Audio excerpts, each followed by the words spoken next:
可是现在，我恨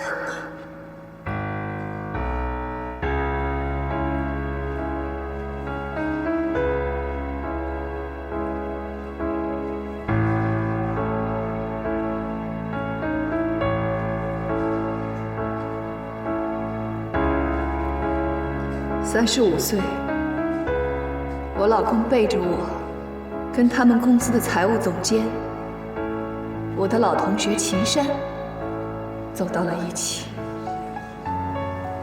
16年前，我也青春逼人，现在青春不在了，我只剩下一肚子的怨气，我不能就这么过下去。秦山，我可以把我的老公让给你了。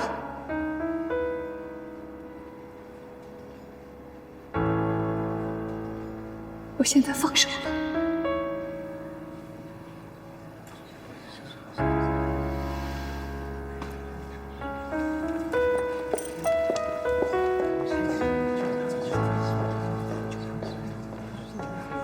林伟，你等一下，我有话还没说完。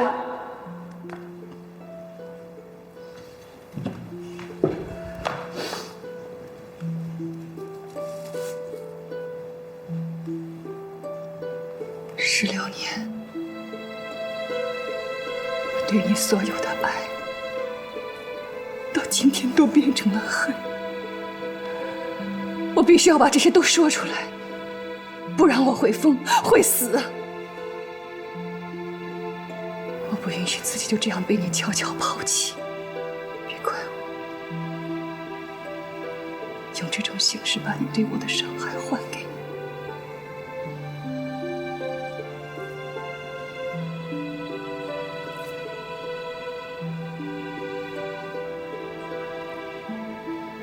生日快乐！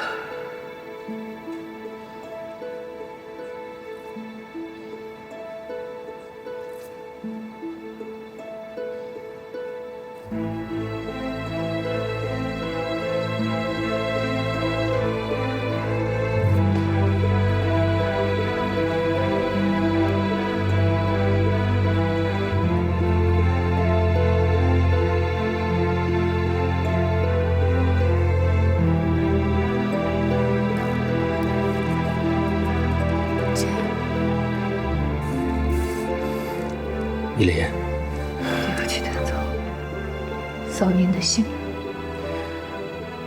你们的10年的照片很感动，但结局没想到。这么多年来，你对林伟的支持，我多多少少知道一些。我一直以为林伟是一个知恩图报的人，有底线，有原则。最近公司有些传言，我都没信，可我不多说什么了，今后的路还很长。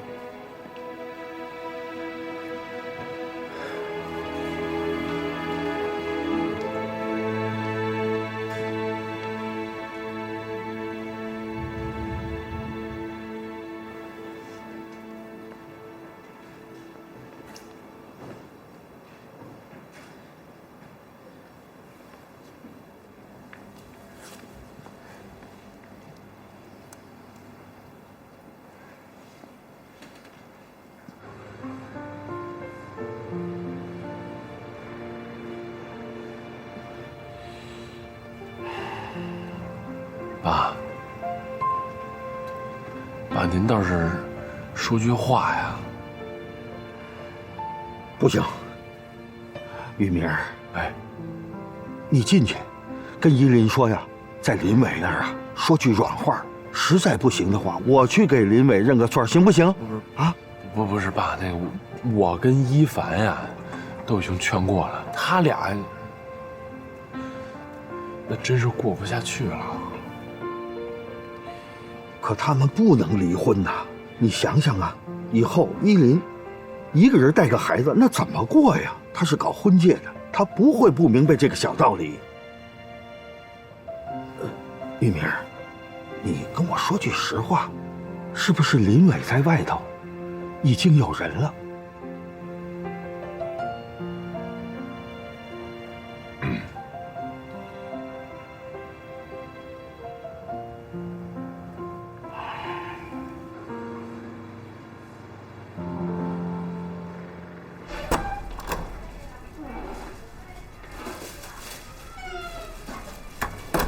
小沫啊，阿公姨父，哎，是不是饿了？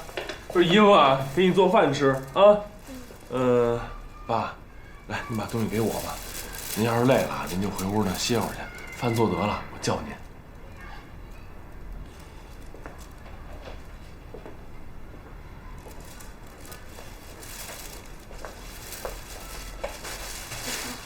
我妈怎么没回来？啊，你妈呀，我妈回来，只不过你妈呢，可能今天回来的呀会晚一点啊。姨父，我问你个问题，你说，我爸我妈是不是离婚了？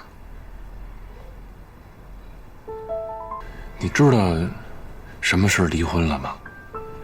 知道，就是一件没有意义的事情，很严重，有多严重？就是非常严重。小沫，你告诉我，你是不是特别怕他们两个离婚呀？我不怕，因为他们离婚了，我还能见到他们。那你为什么这么问我呀？因为我怕他们见不到了。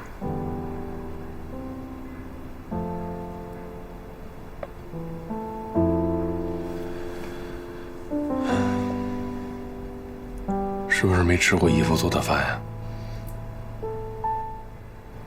今天姨夫呀，好好的给你露一手啊，但是呢，你得答应我一个条件。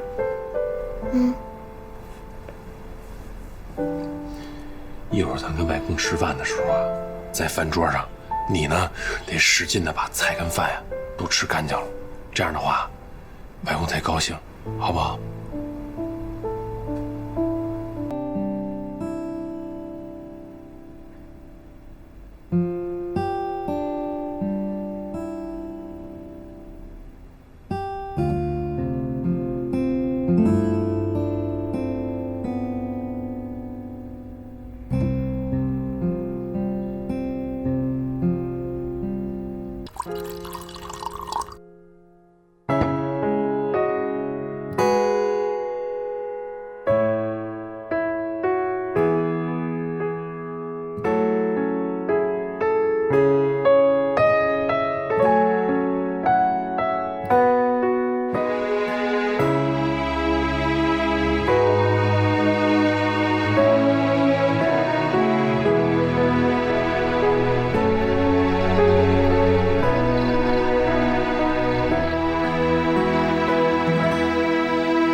你怎么不说话呀？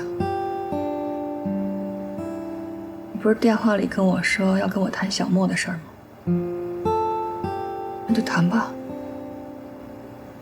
既然都说到这一步了，那咱们也都别藏着掖着了。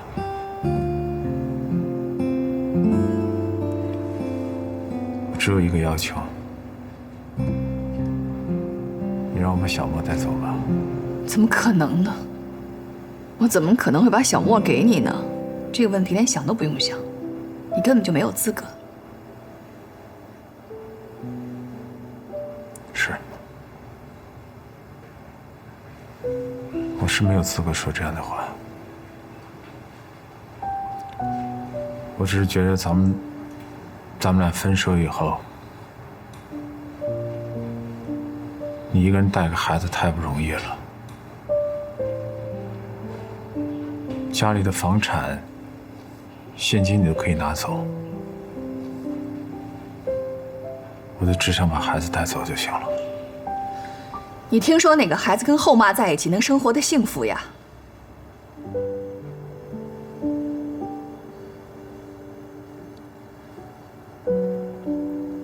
小莫是我一手带大的，他从小到大，所有的事情都是我在照顾，他已经习惯了跟我生活在一起，而且我们俩之间没有必要较劲，要想到孩子的感受，我不想让他因为这件事情改变他自己的生活环境。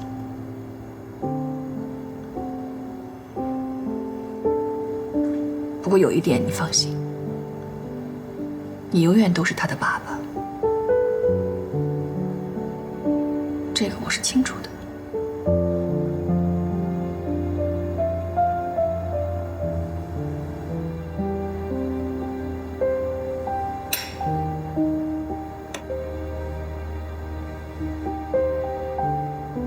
16年的感情，没想到会以这样的方式结束。我知道，所有的错都在我，我活该。但是我真的一门心思的想回归这个家庭。我希望我们的生活还能像以前一样。但是我真的没想到你会那么做。咱们俩之间起码的唯一的一点信任都没有了。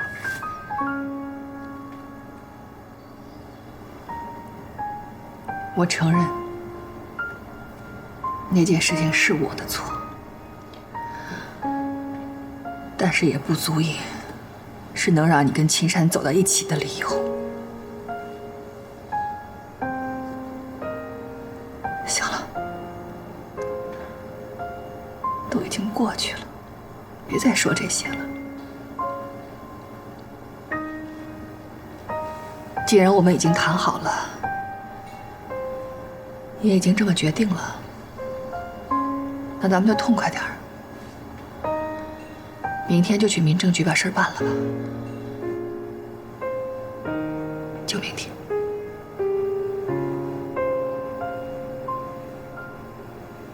我先走了。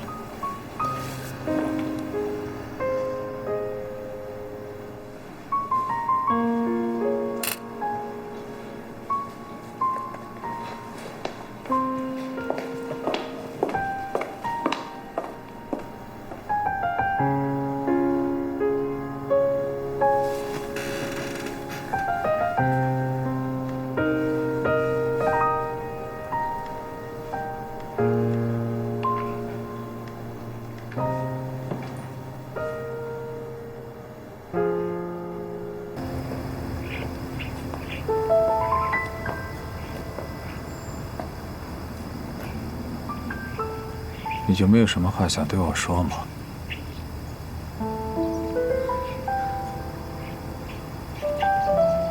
走了。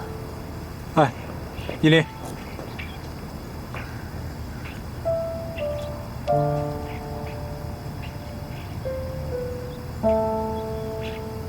你什么都不用说，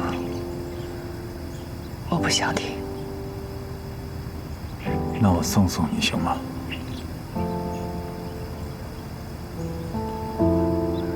我向你保证，我什么都不说。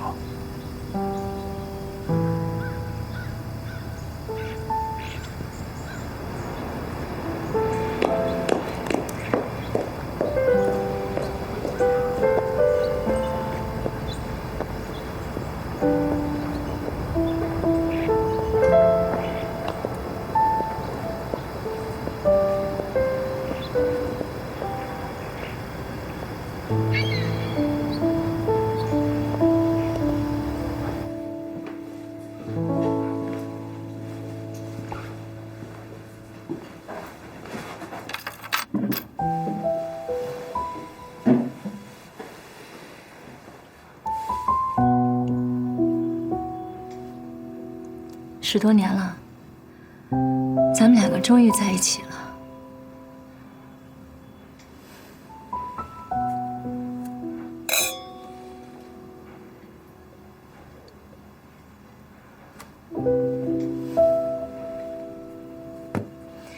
明天你就搬过来住吧。青山，不是都离了吗？怕什么呀？公司那边的同事，我想过几天也就忘了。咱们俩的事儿，公司上上下下几乎全知道。我们又在同一家公司，今后抬头不见低头见。你觉得这样合适吗？那你什么意思啊？我觉得挺别扭的。其实我是想，我不辞职。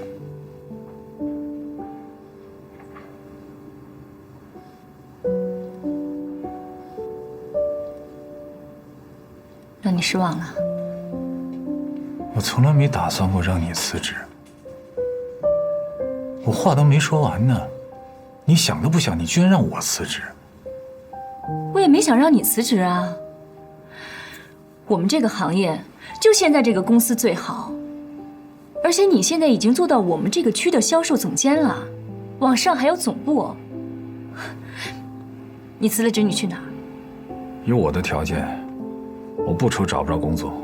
你是不愁找不到工作，薪水有可能也不比现在的低，可是发展空间呢？你想过没有？你一进中小型企业，就会做到最高层的天花板位置，那往上还能去哪儿啊？你才30几岁，往后你还有20多年要奋斗呢，那以后怎么办？就守着那个天花板过20多年呀？让你走你舍不得，让我走呢，你又怕我今后发展不好，那你到底要我怎么着啊？我不是嫌你发展不好啊，我也不在乎你挣多少钱，但是我太清楚一个长期在天花板待着的人是个什么状态。我不喜欢那样的男人。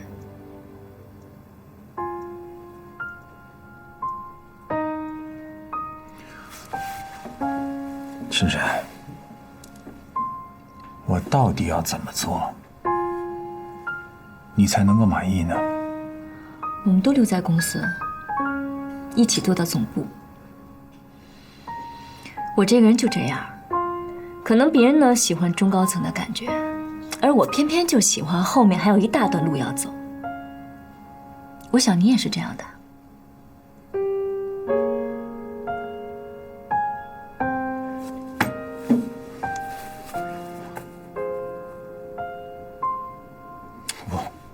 我还以为我们今天要聊的，你要跟我谈的，我还以为是咱们今后怎么生活，咱们今后怎么过日子，没想你谈的全是这些东西。我不是江一莲，他能放下的，我做不到。青山，我就问你一句话，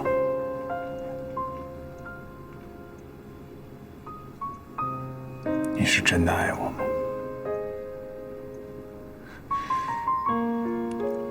我爱你呀，我当然爱你了。正因为我爱你，我才不想成为第二个江一莲，一个不懂得自我和婚姻之间平衡的女人被沦为弃妇的故事，我不想再上演了。林伟，你为了我放弃10几年的婚姻，那你应该清楚，什么样的女人才能够抓得住你。你家那串钥匙也用不着了，就扔了吧。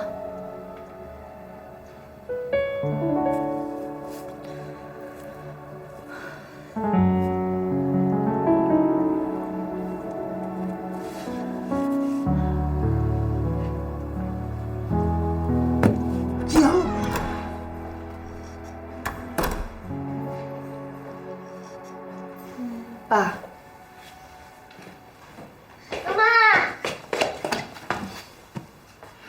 乖吗？妈妈，我又快输了。小莫，起步下了，去做作业去。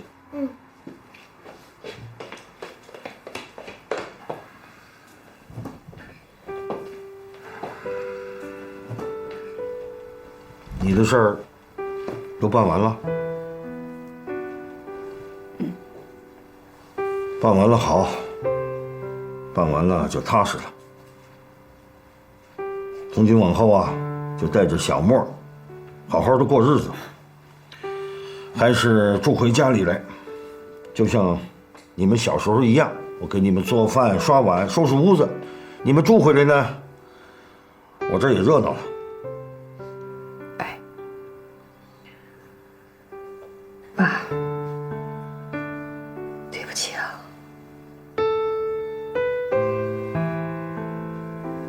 我让您失望了。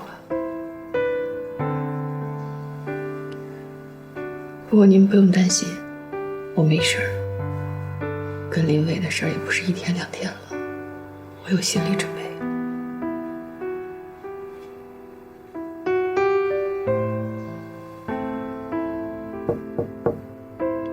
小莫，妈妈可以进来吗？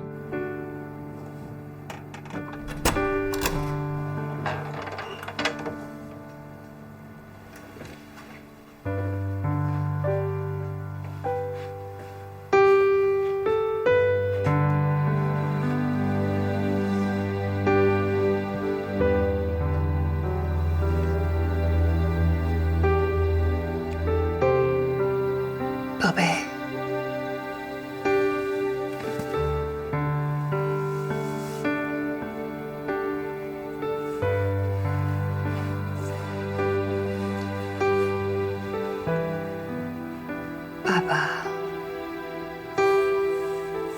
爸爸和妈妈今天分开了，以后就是妈妈带着你了，行吗？行吗？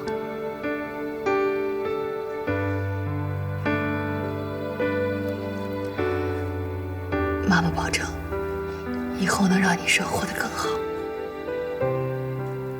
爸爸其实一直都是爱你的。如果你想到了，就跟妈妈说，妈妈可以带你去见他。你跟爸爸之间的事情，妈妈不会干涉，好吗？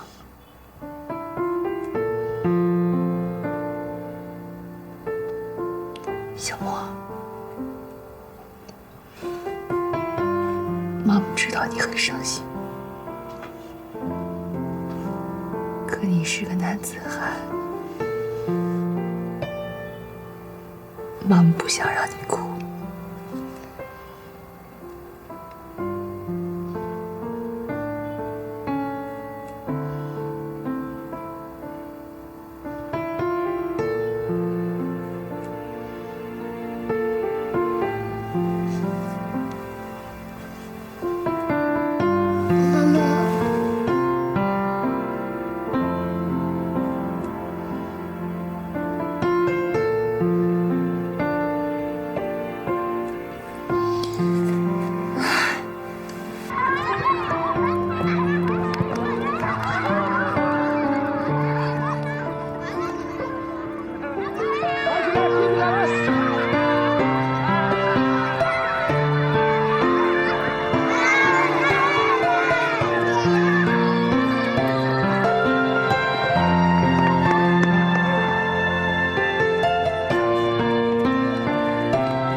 他没来找过我，也没给我打过电话。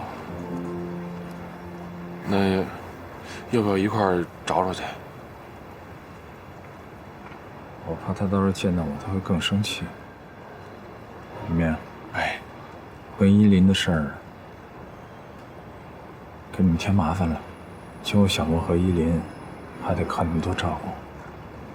姐夫，谢谢你们了。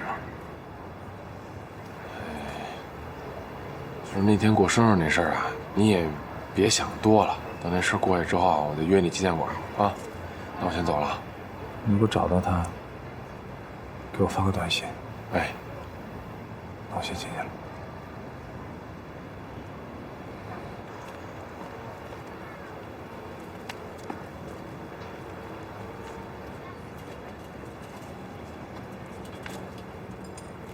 怎么了？没事儿，想起我姐大学时候的样子了。那时候特别崇拜我姐，每年她都要在大礼堂给新生致辞，毕业的时候还要做毕业演讲。我就翘了课过来看她做演讲，在台下像个粉丝一样看着她，觉得她特大方、特漂亮。那时候林伟啊，就站我旁边。那时候他看他的眼神，让我觉得别说是这辈子了，就是下辈子他也不会放手。谁知道今天会成这样？你说，我姐要是不跟他在一块儿，现在会是什么样？是不是一个女人选择了一个男人，就等于选择了一种命运？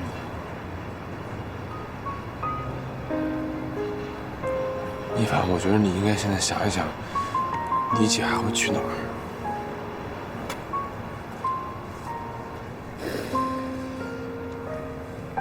我姐不是那种断了还留着念想的人，所以她一定不会再去他们两个曾经去过的地方。有一地儿，好久没去过了。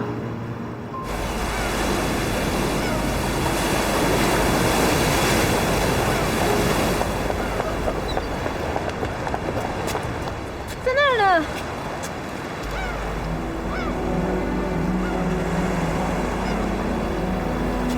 哎，你就别去了，好吧？哎，那个哥，要不麻烦您给劝劝。行，我去看看啊。哎，你们别走，等我。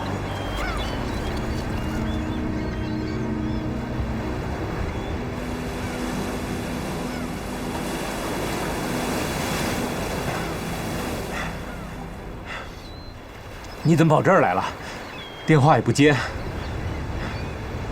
我小的时候，我爸爸就跟我说，面对大海，可以忘掉一切烦恼。你现在好点了吗？我妈妈刚刚去世的时候，我每天都到海边来，每次我都会用手紧紧握住一把沙子，就想使劲儿把这沙子握住，就好像能留住我妈妈。但是每次沙子都会从我手里漏光，我越是想要紧紧地抓住它，它就会漏得越快。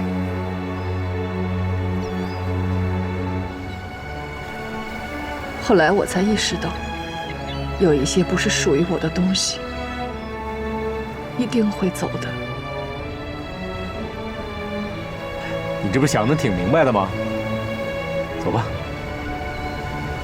但是等我渐渐长大了，也就把这事儿给忘了。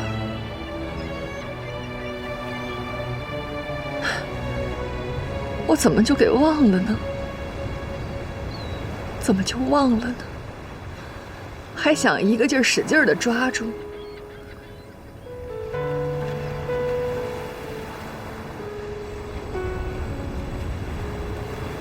对着我这个失败的女人，你是不是觉得我特可怜呢？你干嘛要这么想啊？这件事情你从头到尾一点错都没有，别再琢磨这个了。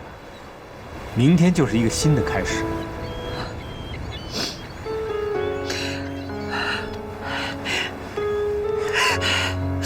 放开我！男人怎么会都这样？这么好的家，为什么不要啊？日子为什么不过下去？你现在想来同情我、可怜我是吧？我不需要。依林，放开！我不要你安慰我。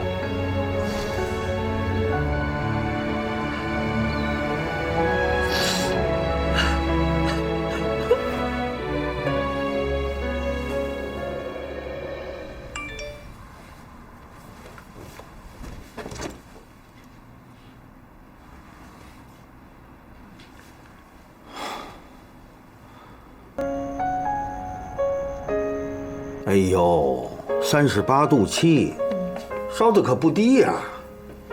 妈妈，喝点水吧。哦，妈，你太没出息了。妈妈怎么没出息了？我都没事儿了，你还这样，怎么让我过得更好啊？你听听，小莫都看不下去了。我实在是太对不住你们这一老一小了啊！知道就好。功课做完了吗？还有一点。快去做完了。阿公，交给你了。哎，好。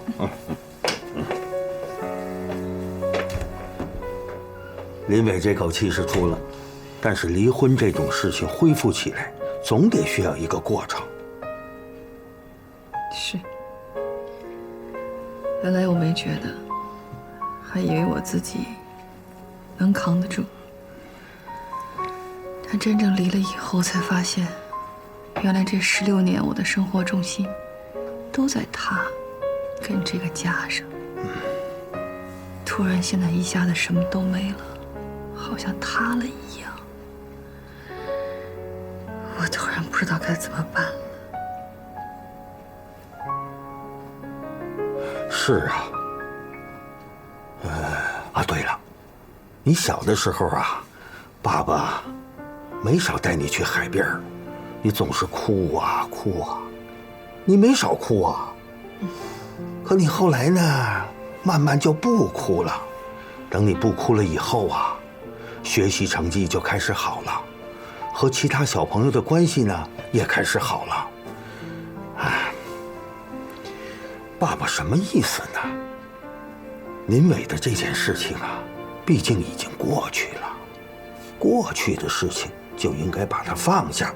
等你把它放下以后，看问题的角度啊，就会发生改变。到那个时候啊，你就知道该怎么生活了。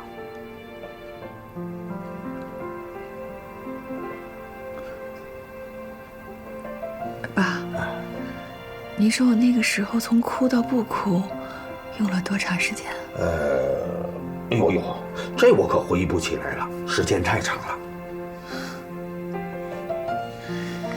小莫说的对，我是有点儿太没出息了。俗话说得好，排毒养颜，只有先排了毒，然后才能够养颜，这是谁也跳不过去的一个过程。排毒养颜。原来听您说话，我觉得特啰嗦没重点，没想到今天江校长说的话还挺有趣。从今往后，想怎么生活就怎么生活，就是别像今天这样玩消失就行了。哎，谢谢爸。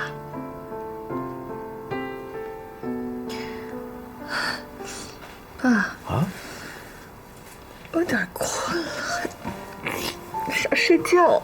这就对了，想睡呢你就睡一会儿。明天呢，我再到医院去，给你取点药啊。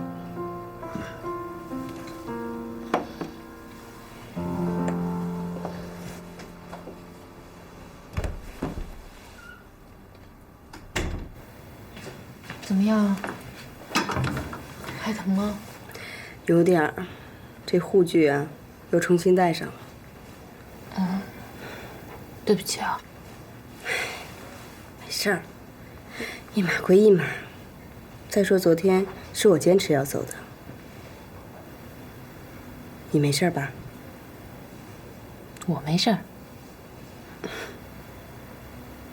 大夫昨天怎么跟你们说的？他说，你再辛苦几个星期就好了。你们别骗我了。干嘛那么悲观？脚不都能动了吗？嘿，你这真心话还是假慈悲啊？你要认为这是真心话，那就是真心话；你要非认为这是假慈悲，好歹也是慈悲嘛。骨头汤。下回不想喝骨头汤了，真的喝腻了。行，你现在是老佛爷。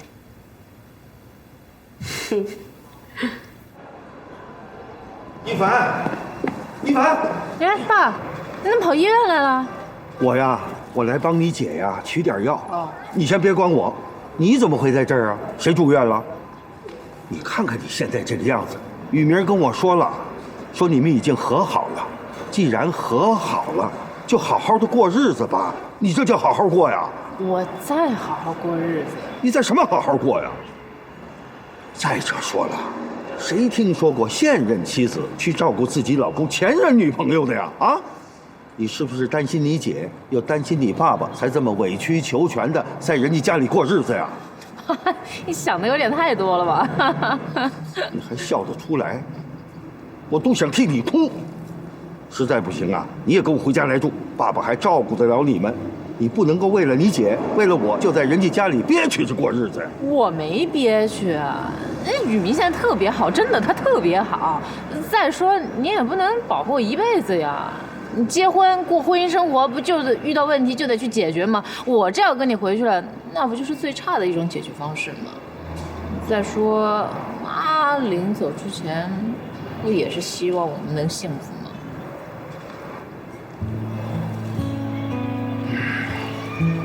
你都知道了？对啊。你什么时候知道的？哎呀，反正我就知道了。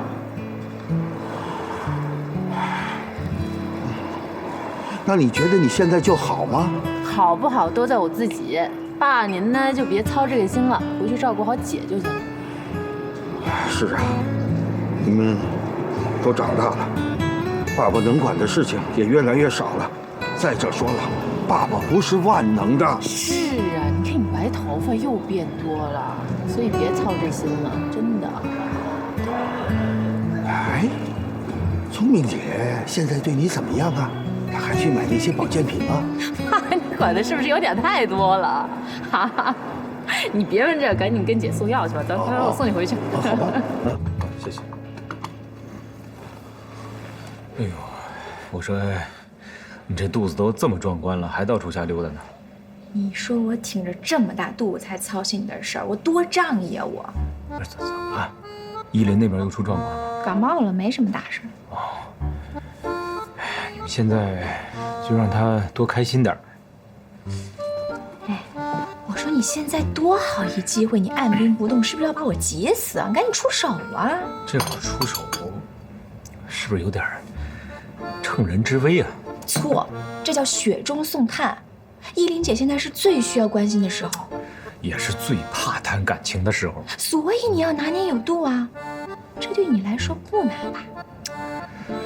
搁以前吧，当然也不难，而现在放在依林身上吧，好像还真是有点难度。果然是真爱呀！这不是要请你帮忙吗？行，给你支一招啊。嗯。你觉得依林姐现在最需要的是什么？休息，疗伤。没关系，我可以等，啊，我可以给她时间。你说的都对。但是呢，依林姐现在的状态，她很快会走出这一步。我觉得她现在最需要的是工作。这个我已经帮她问好了，会计师事务所。她原来不就是从事务所出来的吗？我想她肯定愿意从那儿再重新开始。哎呦喂，果然是情场高手嘛！啊，这话怎么听得这么别扭？我看你这婚后生活是一天比一天滋润的啊！那是必须的，全是感动，全是惊喜，你就羡慕吧你。哎呀，对我们单身汉，你能不能别那么嘚瑟呀？咱点人品。苦啊，像生活一样。哎，你感冒要是好了呀，就出来坐坐，透透气儿。妈妈，你坐一下，给你表演魔术。哟，你什么时候学会变魔术了？老公。哎，来了。1、2、3，走你！当当当，变出钱来了，多俗，妈妈不喜欢。我的魔术怎么可能会俗呢？老公。来了。看好了，这是钱。走你！当当当。这还行，还会别的吗？当然啦，老公。来了。 1、2、3，走你！当当当。小船。妈妈送给你。妈妈不会变啊。你就完成最后一步，很简单，把船打开。船打开。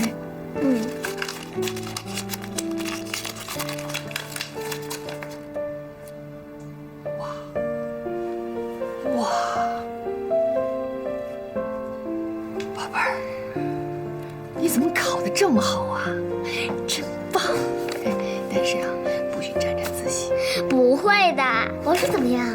为了练好魔术，逗你开心呐，整整在他姨父那儿啊练了1个星期。真的？真的。哎，妈，我最喜欢看你笑了。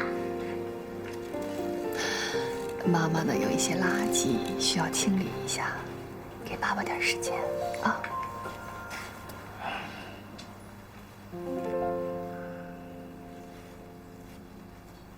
就咱俩人还整杯酒干嘛呀？谢谢你，谢谢你对小莫那么好。孩子现在特懂事儿，每天都在哄我。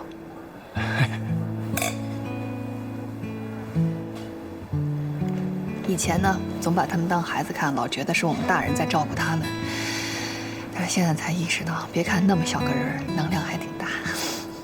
是他现在啊，可懂事了，我特喜欢他。刚刚跟那位办完离婚，我的确有点找不着北。可是现在每天看着我儿子，觉得心里特踏实。他才是我最重要的。所以为了他，我也得让我自己强大起来。来，玉明。哎。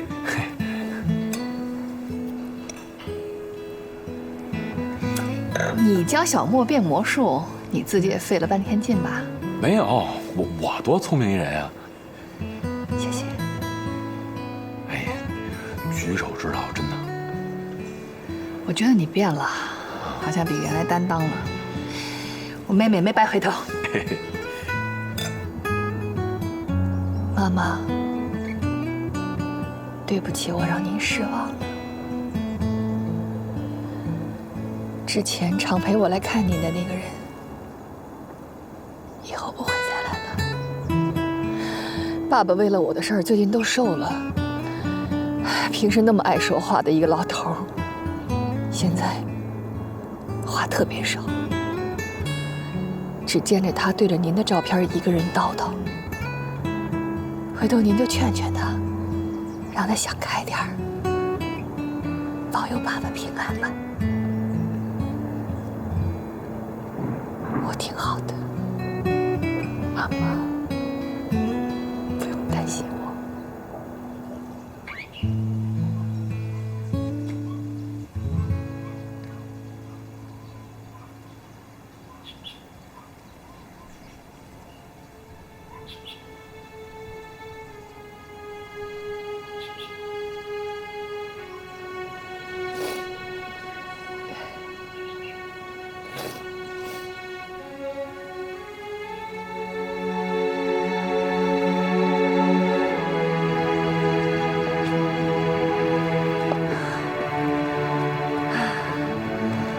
小的时候跟爸一起，每次爬到这儿，总觉得好高好高。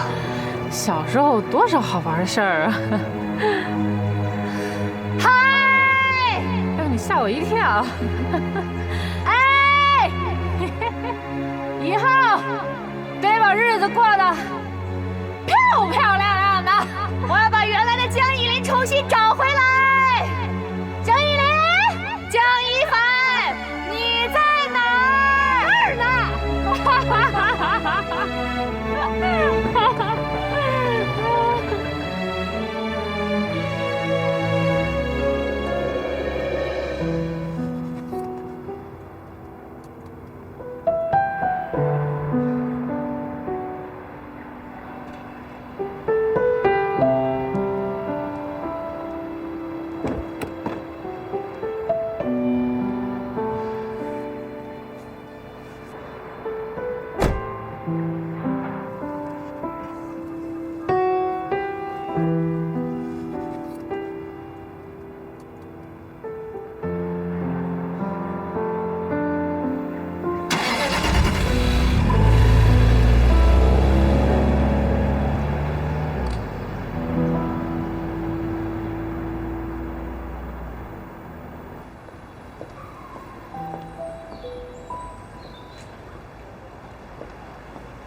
这是家里的钥匙，我留着也没啥用。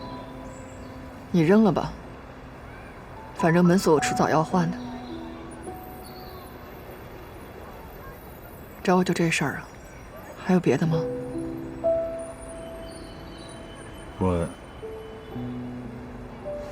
我想见见小莫。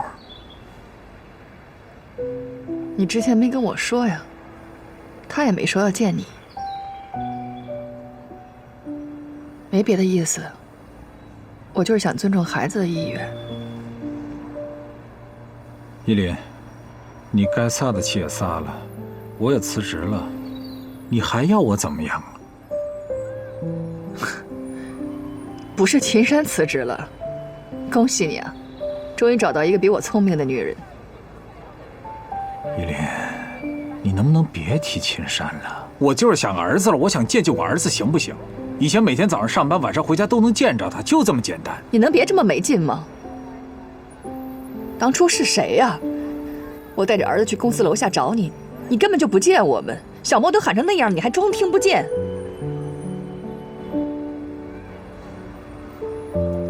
怎么了？在哪儿受委屈了？非要在儿子这儿找温暖？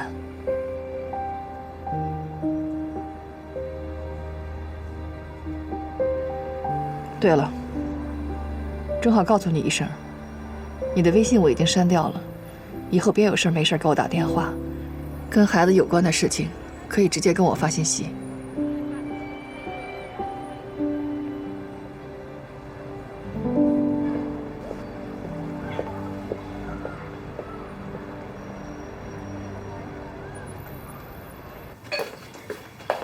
来，小莫，尝尝妈妈做的鱼。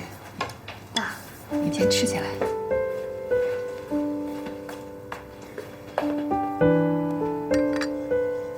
哎呀，梅外公做的好吃呀！不会吧？真的假的呀？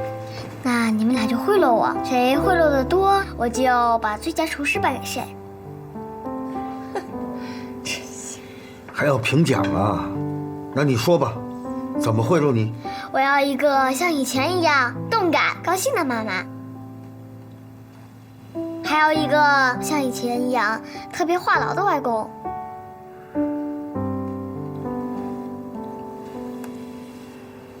那好，外公现在就宣布，妈妈从现在开始有动感，就特别高兴。外公呢，从现在开始呢，也话痨。我现在就话痨啊！我开始话痨了啊！就这条鱼啊，劲儿可大了，拼命着跑啊！我就拉住它呀，那钩都差点折了，线也差点断了。呵，它劲儿可大了，它跑啊跑啊跑，我就拉着这个杆儿啊，那鱼钩都差点被它拽跑了，鱼线也……啊，外公姐姐，干杯干杯！来，干杯干杯！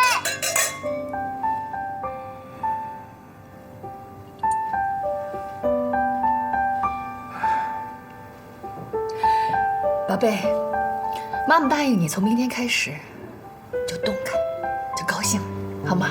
那你要怎么动感？去建材城，去逛家具店。你要换房子呀？爸，哪有您说的那么夸张？我就想把屋里的装饰还有家具什么的重新摆摆，重新换换。过去都是别人说了算，那现在不是好容易我自己能做自己的主了吗？那就捯饬捯饬呗。为妈妈干杯！干杯！干杯，喝了它。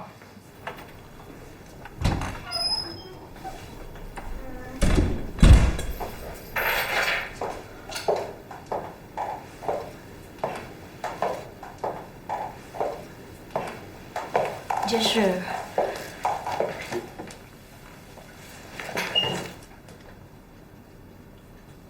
我在等你。我知道我们在生活方向和方式上是有分歧。我去了一家小公司，还是干销售总监，一去就是天花板。这一点你说对了，我也许真的不是你想要的那种人。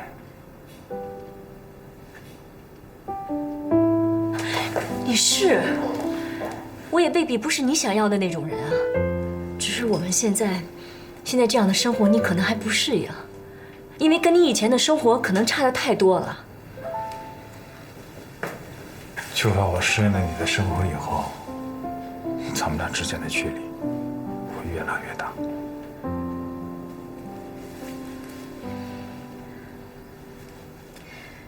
我知道咱俩都是不容易妥协的人，我们都各让一小步，行吗？你去哪儿，你干什么，我以后不参与了，我不管了。但是也请你试着慢慢接受和我在一起的生活，好不好？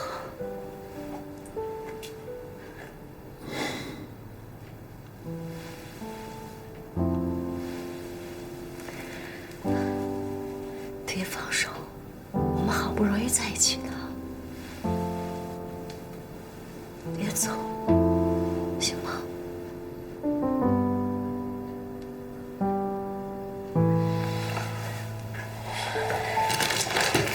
你不是要去新公司了吗？这是给你的礼物，你看看喜不喜欢？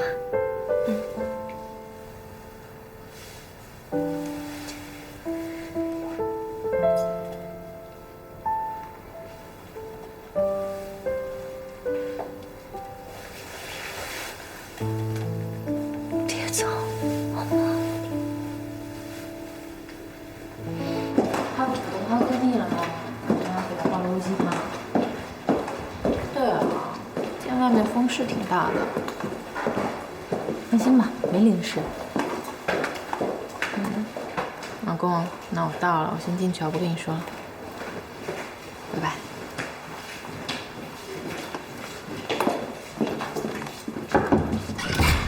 我来了。最近这天儿特别奇怪，雨说下就下，下来还停不了了。你怎么了？没事吧？怎么了你啊？没事，风湿老毛病。你都这样了还没事？我去给你把医生叫过来吧，这我也不敢碰他。我这是旧伤，很多年以前受的旧伤，一下雨就痛。哎呦，等太阳出来就好了。哎，一凡啊，你上那个雨生微博，看看他还要待几天呀？让他赶紧去非洲大沙漠去。哟，这都什么时候了？别开玩笑了。我没开玩笑。哎，我知道有一款膏药治风湿好像挺好的，要不我给你弄2片，你试试。哎，你别透了，现在腰上的东西还没切下来呢。也是，啊，那怎么办呀？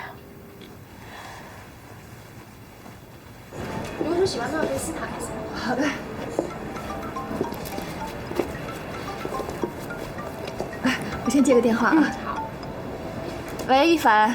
哎姐，你有没有什么办法是能治风湿骨痛的？那得贴膏药吧？膏药不行，他现在腰上贴不了，身上带着护具呢。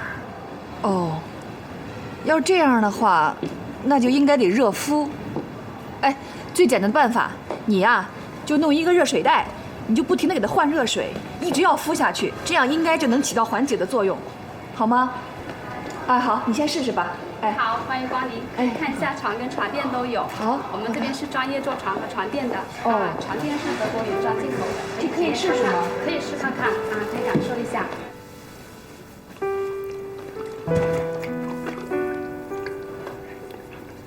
这还行吧，烫就说啊。你夜不归宿，王玉明同意吗？不同意也得同意啊。我姐都说了，你这种情况到晚上会更疼。他不来了？他忙着呢。你回去吧。回去，你腿就不疼了。哎呀，真不知道你是怎么想的。就想让你快点好起来呗。没见过对情敌这么好的。你这是假装的呢，还是真不讨厌我？说实话，之前跟你斗就没想过要讨厌你，我其实还挺欣赏你的。别以为这样我就会手下留情。那也得等你站起来再说呀。我能站起来。行，我说的是真的。知道。你知道我的旧伤是怎么来的吗？现在先别说这个了吧，赶紧睡吧。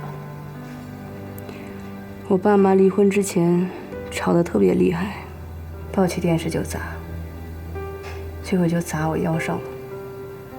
后来他们就离了，把我送我奶奶家，我就开始做各种不靠谱的事儿，打架、砸窗户，我都干过，就是想让他们注意到我。他们只顾着自己的新家，只知道骂，后来骂都懒得骂了，见都不见我，那我就更疯了。倒不是还想引起他们的注意，就是希望通过这种刺激，让我忘了我有多恨他。慢慢的，我也就喜欢上了这种活法。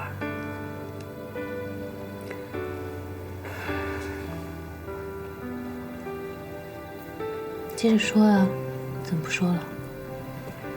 还以为你不想听，走了呢。听着呢，说吧。我没什么朋友，他们都怕我，就王一鸣不怕。我奶奶去世以后，我就只有他了。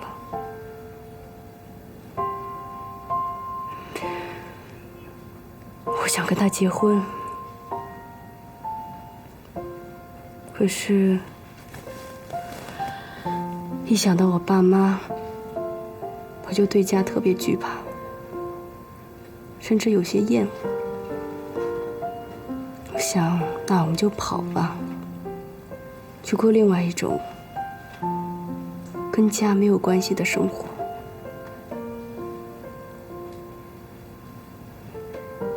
结果我们还是没能在一起。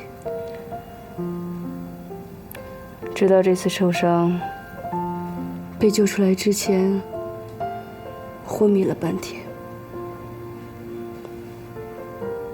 我以为我死了。我看见了我奶奶，我奶奶跟我说，看，活着多幸运呀！如果这次你能活下来，你就别再怕，也别再恨了，回去跟雨明好好过日子。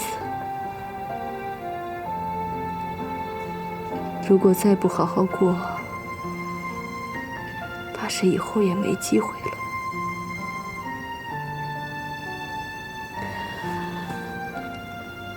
这次受伤回来，他一直往医院跑，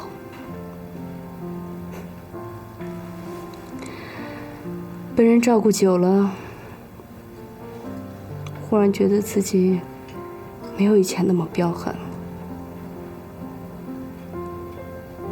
我就是个普通女人，我身边需要这样一个人，这个人没有谁比王雨明更合适。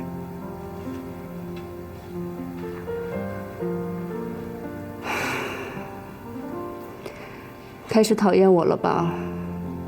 太不知恩图报了。不会，我很理解你啊。你别同情我了，没用。就算有用，我也不会同情你的。赶紧睡吧。